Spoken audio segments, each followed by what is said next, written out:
Sometimes you have to open the door to show everyone that's watching that you know they are watching. Stay resilient, daisies. Where one door opens, another door closes. Unite, for they fear your resilience.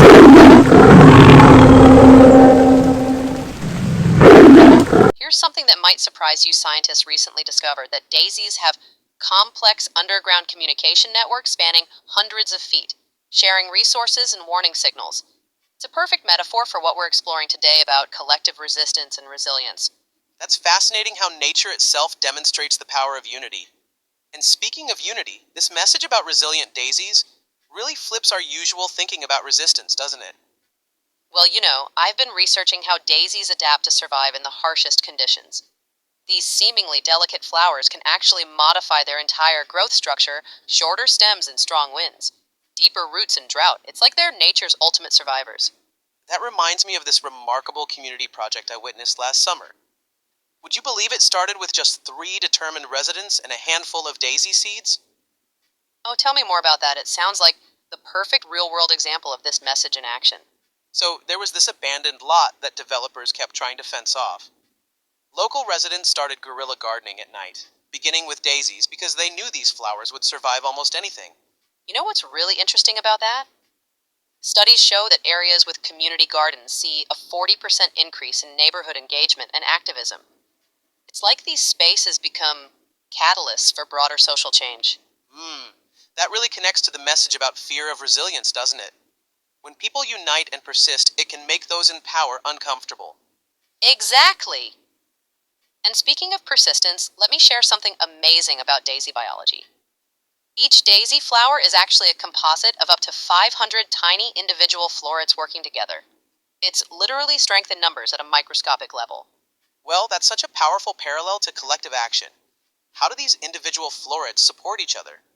So here's the fascinating part. Each floret produces chemicals that help protect its neighbors from pests and disease. And get this, when one part of the flower is damaged, it sends signals to strengthen the surrounding areas.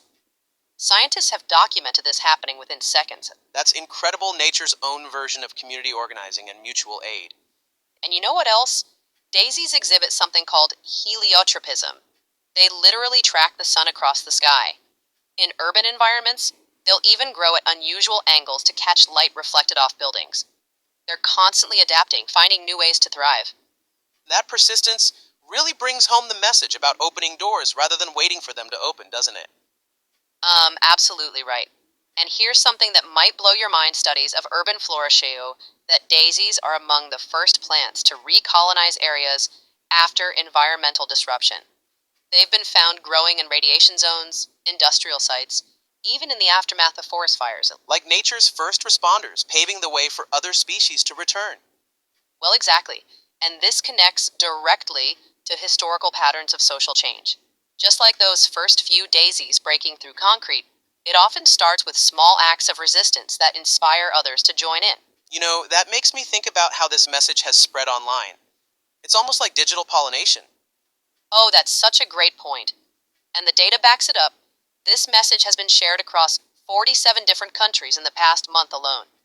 Each community adds its own interpretation, but the core theme of collective resilience remains the same.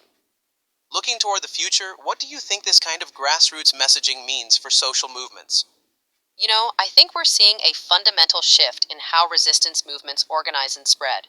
Just like those daisy networks underground, people are creating these incredible support systems that can't be easily disrupted. And the beauty is they're hiding in plain sight, just like those resilient little flowers pushing through the cracks in the sidewalk. That's such a powerful note to end on, the idea that strength often comes in unexpected forms. And that when we unite, like those tiny florets making up a single daisy, we become something far greater than the sum of our parts.